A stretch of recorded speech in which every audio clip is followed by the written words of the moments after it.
Hello everyone, welcome to practice mock. I hope आप सभी की प्रिपरेशन बहुत ही अच्छी चल रही है। आप अपने फुल मोटिवेशन के साथ अपने एग्ज़ाम की तैयारी कर रहे हैं और अपने सारे टॉपिक्स अपने सब्जेक्ट को अच्छे से कवर कर रहे हैं। तो आज हम इस वीडियो में जो करने वाले हैं वो है वेन डायग्राम। वेन डायग्राम एक रीजनिंग का टॉपिक है जो एफकेट के एग्ज़ाम में आता है। तो हम एफकेट की एक कंप्लीट सीरीज़ प्रोवाइड कर रहे हैं जो यूट्यूब में अवेलेबल है, जिसमें जितनी भी पुराने प्रीवियस पेपर्स में क्वेश्चंस आए हैं डिफरेंट टॉपिक से लेके, रीजनिंग के डिफरेंट टॉपिक से लेके, उसको हम डिस्कस कर रहे हैं। उसको हम हर वीडियो में बता रहे हैं कि इस टॉपिक से किस तरह के क्वेश्चंस आते हैं और किस तरह से क्या अप्रोच के साथ उसको सॉल्व करना चाहिए, इसके बारे में डिटेल में डिस्कस किया जाता है। तो आज जिस टॉपिक पे जिस रीजनिंग के जिस टॉपिक के हम डिस्कस करने वाले हैं वो है वेन डायग्राम। वेन डायग्राम से एटलीस्ट एक क्वेश्चन तो आपको हर एफकेट एग्ज़ाम में देखने को मिला होगा, पहले भी मिला है और आज भी आने वाले एग्ज़ाम में भी आपको वेन डायग्राम से रिलेटेड क्वेश्चन मिल जाएंगे। तो चलिए देखते हैं हम लोग को वेन डायग्राम में किस तरह के क्वेश्चन आते हैं। तो हमारा जो पहला क्वेश्चन है वेन डायग्राम का, जो हमारे स्क्रीन पे है, वो है इस तरह के क्वेश्चन। तो अगर मॉक टेस्ट भी अटैम्प्ट किया है, अगर आपने रियल एग्ज़ाम्स भी अटैम्प्ट किया है, तो आपने इस तरह के क्वेश्चन तो डेफिनेटली देखे होंगे। तो जो हमारा पहला क्वेश्चन है, हम चलो क्वेश्चन से समझते हैं कि इसमें किस अप्रोच से इसको सॉल्व करना चाहिए। तो देखिए यहाँ पर देखिए, which Venn diagram represent the correct relationship between, बोल रहा है कौन सा वेन डायग्राम है जो रिप्रेजेंट कर रहा है करेक्ट रिलेशनशिप बिटवीन मून, सन और सैटेलाइट। तो हमको पता है मून क्या है, अर्थ का नेचुरल सैटेलाइट है। तो मून क्या है, एक सैटेलाइट है, और सन क्या है, स्टार है। तो यहाँ पर देखिए इन तीनों में क्या रिलेशन हो रहा है, मून क्या है, एक सैटेलाइट है। क्या सन मून से किसी भी तरह से रिलेटेड है? नहीं है। क्या सन सैटेलाइट से किसी भी तरह से रिलेटेड है? नहीं है। तो यहाँ पर जो वेन डायग्राम बनेगा वो क्या बनेगा, मून क्या है, ये मून है, एक सैटेलाइट है। तो ये देखिए ये तीन, इसमें क्या है, अगर हम ऑप्शन बी को देखें तो क्या हम बोल सकते हैं ये पूरा जो मून है, ये मून क्या है, मून एक तरह का सैटेलाइट है, और मून और सैटेलाइट का कोई रिलेशन नहीं है सन से। तो ये क्या होगा, सन। तो ऑप्शन नंबर बी में हमको दिख रहा है। ऑप्शन नंबर ए में हम बोल सकते हैं, ऐसा नहीं बोल सकते क्योंकि सन का कोई रिलेशन ही नहीं है मून और सैटेलाइट से। ऑप्शन नंबर बी में हम बोल सकते हैं क्योंकि जो मून है वो एक सैटेलाइट है, और जो सैटेलाइट और मून का कोई रिलेशन नहीं है सन से। क्या इन तीनों का कोई रिलेशन नहीं है? ऐसा भी नहीं है कि तीनों को सेपरेटली दिखाया जाए, और ऐसा भी नहीं है कि मून, सन, सैटेलाइट ये तीनों रिलेटेड है। तो ये पूरा एक सर्कल में तो नहीं आएगा। तो हमारा जो ऑप्शन नंबर बी होगा ये करेक्ट हो जाएगा। सो इस तरह से इस क्वेश्चन को मार्क करते हैं, इस तरह से इस क्वेश्चन को करते हैं। अगर आप एकदम न्यू हो तो आपको समझ में आ गया होगा कि हमको रिलेशन दिखाना होता है वेन डायग्राम के थ्रू। सो वही क्वेश्चन में पूछा जाता है। तो चलिए नेक्स्ट क्वेश्चन की तरफ। क्वेश्चन नंबर 2 में क्या बोल रहा है, which Venn diagram represents the correct relationship between city, state और कंट्री। सिटी, स्टेट और कंट्री। अब क्या है, सिटी क्या है, सिटी क्या स्टेट का पार्ट है? हाँ, स्टेट का पार्ट है। अब स्टेट क्या है, स्टेट कंट्री का पार्ट है। हाँ, तो कंट्री में क्या होता है, स्टेट होता है, और हर स्टेट में क्या होता है, डिफरेंट सिटीज़ होते हैं। तो इन तीनों का क्या रिलेशन बनता है, सिटी इन दोनों से ऐसे हो रहा है? नहीं। सिटी जो है ये पूरा ही स्टेट में आता है, और पूरा ही स्टेट क्या होता है, कंट्री में आता है। तो हमको ऐसा रिलेशन बनता हुआ कहाँ दिख रहा है, ऑप्शन नंबर ए में नहीं दिख रहा है, क्योंकि इन तीनों ही किसी ना किसी तरह से रिलेटेड है। स्टेट, सिटी क्या कंट्री में आता है? ऑब्वियसली आता है। अगर स्टेट कंट्री में आता है तो सिटी भी कंट्री में आता है। ठीक है, तो ऑप्शन ए तो नहीं होगा। ऑप्शन बी में क्या है, ऐसा हो सकता है? नहीं हो सकता, क्योंकि पूरा ही सिटी, ऐसा नहीं आधा सिटी या आधा स्टेट कंट्री का पार्ट है बाकी नहीं है, सारी स्टेट कंट्री के पार्ट है। तो ऑप्शन नंबर सी में देखिए, क्या हम बोल सकते हैं जो सारे सिटीज़ होते हैं, ये सारे सिटीज़ क्या होंगे, स्टेट है, और ये जो सारे स्टेट है ये क्या है, ये हो गए कंट्री। ठीक है, तो ये जो सारे स्टेट है ये क्या हो गए, कंट्री। तो ये ऑप्शन नंबर सी करेक्ट होगा। ठीक है, आई होप क्लियर है ये। ऑप्शन नंबर डी भी नहीं होगा, क्योंकि इन तीनों ही रिलेटेड है एक दूसरे से, तो ये सेपरेशन वाला पार्ट तो आता ही नहीं है। तो ऑप्शन नंबर सी करेक्ट होगा। नेक्स्ट क्वेश्चन की तरफ चलते हैं। Which Venn diagram represent the correct relationship between. अब देखिए डॉक्टर, फीमेल और मदर दिया हुआ है। ठीक है, मदर क्या होती है, जितनी भी मदर है वो सब क्या होते हैं, फीमेल है, उनका जेंडर क्या होता है, वो फीमेल होता है। तो जब भी ऐसा बोलता है कि जितने भी मदर हैं वो क्या हो गए, वो फीमेल हो गए, जितने भी मदर है वो क्या हो गए, फीमेल हो गए। और डॉक्टर, क्या सारे डॉक्टर फीमेल हैं? नहीं है, कुछ मेल भी होते हैं। क्या सारे डॉक्टर ही मदर है? ऐसा भी नहीं है। तो क्या होगा, लेकिन ऐसा हो सकता है कि कुछ डॉक्टर जो है वो क्या है, फीमेल है, और कुछ डॉक्टर जो है वो क्या है, मदर भी है। ऐसा भी हो सकता है। तो यहाँ पर क्या होगा, ऐसा कुछ बनेगा, ठीक है। कुछ डॉक्टर जो क्या है, कुछ डॉक्टर जो क्या है वो क्या है, मदर है, और कुछ डॉक्टर क्या है, वो फीमेल है, लेकिन मदर नहीं है। सो ये रिलेशनशिप, ऐसा कौन सा डायग्राम है जो दिखा रहा है, ऑप्शन नंबर ए नहीं दिखा रहा है, क्योंकि ये तीनों ही रिलेटेड है। तो पहली बात तो ये तीनों सर्कल ही किसी ना किसी तरह से रिलेटेड होगा एक दूसरे से, तो वो तो नहीं है। ऑप्शन नंबर बी में ऐसा भी नहीं बोल सकते कि सारे ही डॉक्टर फीमेल हैं, सारी ही मदर डॉक्टर है, ऐसा भी नहीं बोल सकते, तो ऐसा तो बनेगा नहीं। ऑप्शन नंबर सी में हमको दिख रहा है कि ऐसा कुछ बन रहा है जो हम लोगों ने यहाँ दिखाया है, ठीक है। सारे मदर क्या है, ये फीमेल कैटेगरी में होता है, और कुछ मदर को क्या है, वो डॉक्टर है, और कुछ फीमेल क्या है, वो डॉक्टर है। कुछ फीमेल, ये वाला पार्ट, कुछ फीमेल जो मदर नहीं है वो भी डॉक्टर है। तो ये जो है ऑप्शन नंबर सी करेक्ट होगा। तो चलिए नेक्स्ट क्वेश्चन की तरफ। यहाँ क्या दिया हुआ है, which Venn diagram represent the correct relationship between Tokyo, Japan and Beijing. तो हमें तीन ऑप्शंस दिए गए हैं। अब देखिए, जापान क्या है, कंट्री है, टोक्यो क्या है, इस कंट्री का एक सिटी है, ठीक है। तो टोक्यो को जापान का पार्ट है, ठीक है। और बीजिंग हमको पता है, बीजिंग कहाँ है, चाइना में। तो क्या बीजिंग और जापान रिलेटेड एक दूसरे से? बिल्कुल नहीं है। टोक्यो और बीजिंग रिलेटेड एक दूसरे से बिल्कुल नहीं है। तो एक तो ऐसा होगा सर्कल जिनका बाकी दो सर्कल से रिलेशन नहीं होगा। तो ऑप्शन नंबर ए में ऐसा हो रहा है, नहीं हो रहा है। ऑप्शन नंबर बी में क्या हो रहा है, दिख रहा है हमें, हो रहा है ऐसा।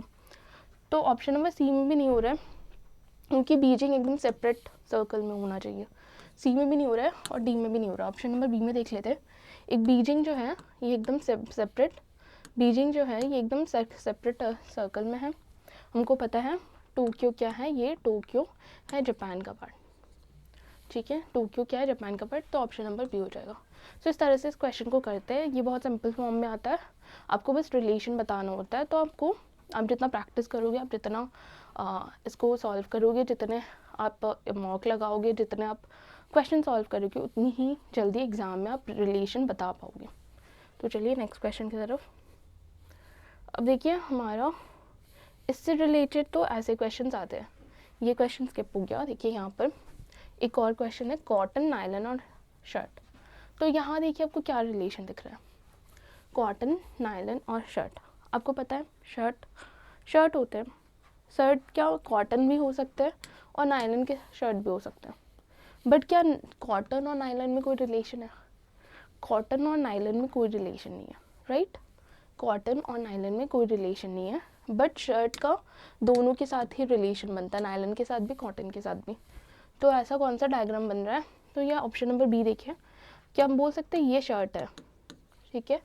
शर्ट का रिलेशन किसके साथ है? कॉटन। कुछ जो शर्ट है वो क्या है, कॉटन है, और कुछ जो शर्ट है वो क्या है, नायलन है ना।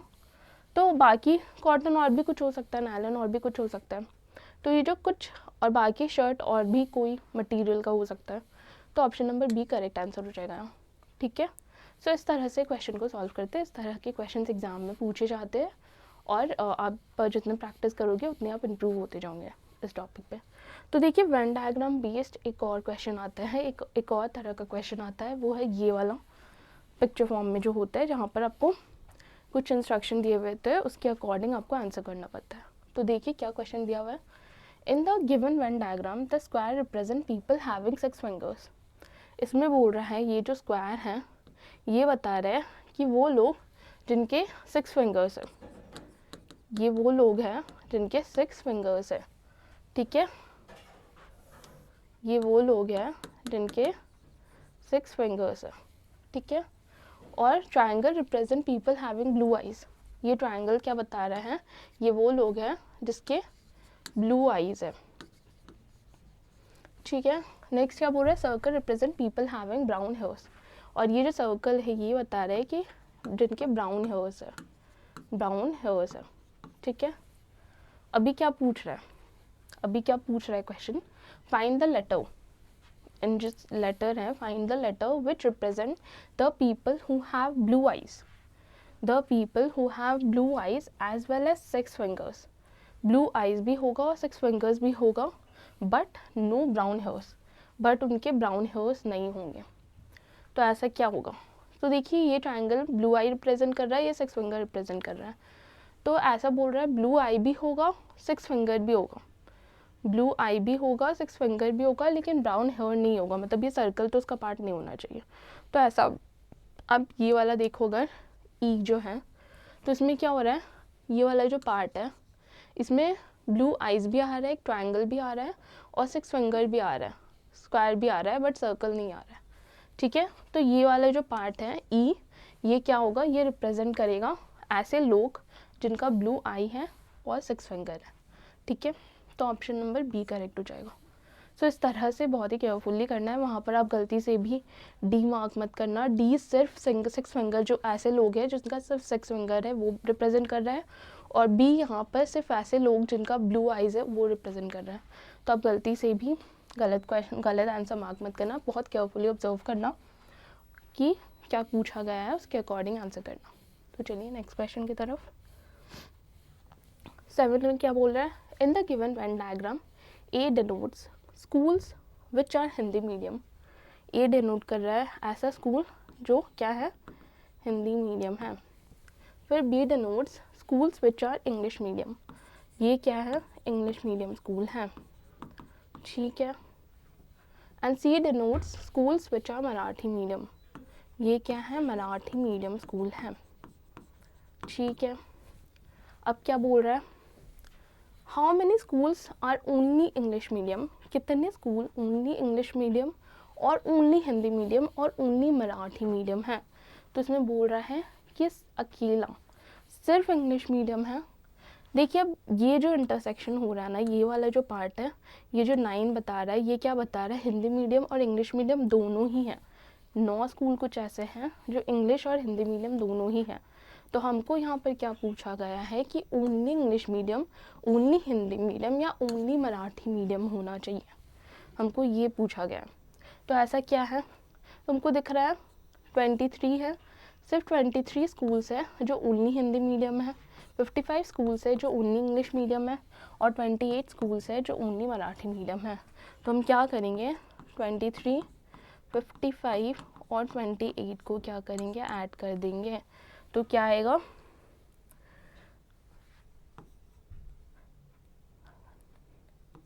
106। तो 106 स्कूल्स है जो सिर्फ हिंदी मीडियम है, सिर्फ इंग्लिश मीडियम है और सिर्फ मराठी मीडियम है। सो इस तरह से इस क्वेश्चन को सॉल्व करना है। तो चलिए नेक्स्ट क्वेश्चन की तरफ। Question number 8, in the given Venn diagram A denotes people who work in library, A क्या डिनोट करता है, पीपल जो कि लाइब्रेरी में काम करते हैं। बी क्या डिनोट करता है, people who work in school, B denote करता है वो लोग जो स्कूल में काम करते हैं। और सी क्या डिनोट करता है, persons who work in college, ये क्या डिनोट कर रहा है, ऐसे लोग जो कॉलेज में काम करते हैं, ठीक है। How many person doesn't work in college, कितने ऐसे लोग हैं जो कॉलेज में काम नहीं करते हैं, इसमें से कितने ऐसे लोग हैं जो कॉलेज में काम नहीं करते हैं, ठीक है। तो आपको क्या, आपको पता है कि ये जो कंप्लीट पार्ट है ये कॉलेज में काम करते हैं, बाकी का जो बचा हुआ पार्ट है वो कॉलेज में नहीं काम करते हैं। तो क्या होगा इधर, 28, 14 और 76 क्या हो जाएगा, ऐड हो जाएगा, ठीक है। यही पूछा गया ना, कितने पर्सन है वो डजन वर्क इन कॉलेज। तो इस सर्कल को हटा के बाकी जितने भी पार्ट है वो कॉलेज में काम करते हैं। तो क्या हो जाएगा हमारा आंसर, 118। तो 118 टोटल 118 पर्सन्स हैं जो कॉलेज में काम नहीं करते हैं। तो ऐसा आप यहाँ पर डजन वर्क दिया हुआ है, आप ध्यान से देखना, ऐसा मत कर देना कि कॉलेज में काम करता है आप उसको मार्क करके उसको कैलकुलेट करके ऐड करके आ गए। तो ये सारे क्वेश्चन बहुत ही केयरफुली और बहुत ही ध्यान दे के करना है। नेक्स्ट क्वेश्चन की तरफ आ जाते हैं। In the following Venn diagram the triangle stands for graduate. ये क्या बोल रहा है, ये बोल रहा है ये ग्रेजुएट्स है, ठीक है। The circle stand for employed, जो सर्कल है ये क्या है, एम्प्लॉयड है। ये सर्कल रिप्रेजेंट कर रहा है कि वो लोग जो एम्प्लॉयड है। रेक्टेंगल स्टैंड्स फॉर मील्स, ये जो रेक्टेंगल है ये क्या रिप्रेजेंट कर रहा है, ये मील्स को रिप्रेजेंट कर रहा है। The given number represent the number of person, अब इनमें जो नंबर्स दिए हुए हैं ये बोल रहा है नंबर ऑफ पर्सनस दिए हुए, ठीक है। How many males are employed, कितने मेल्स हैं, कितने मेल्स हैं जो एम्प्लॉयड हैं बट आर नॉट ग्रेजुएट, लेकिन ग्रेजुएट नहीं हैं।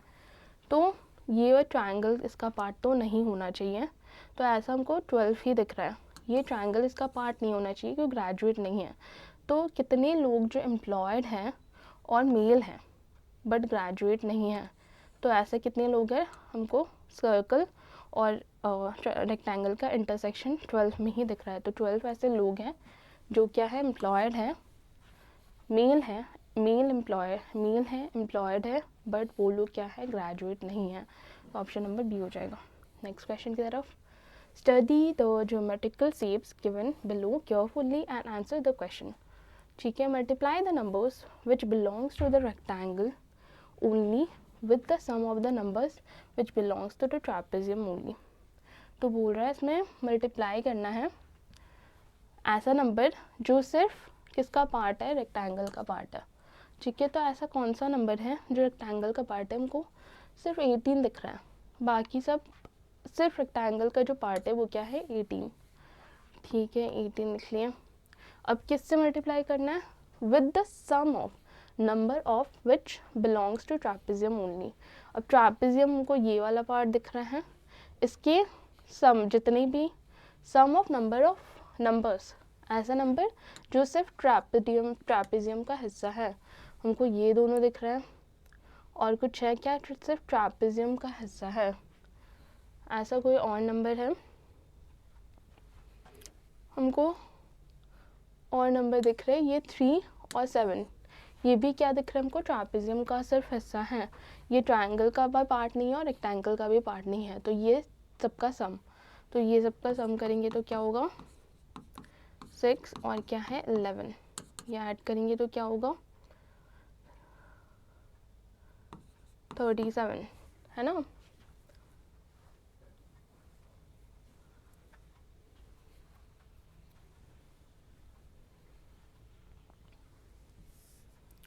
क्या आएगा, 27 आएगा, ठीक है।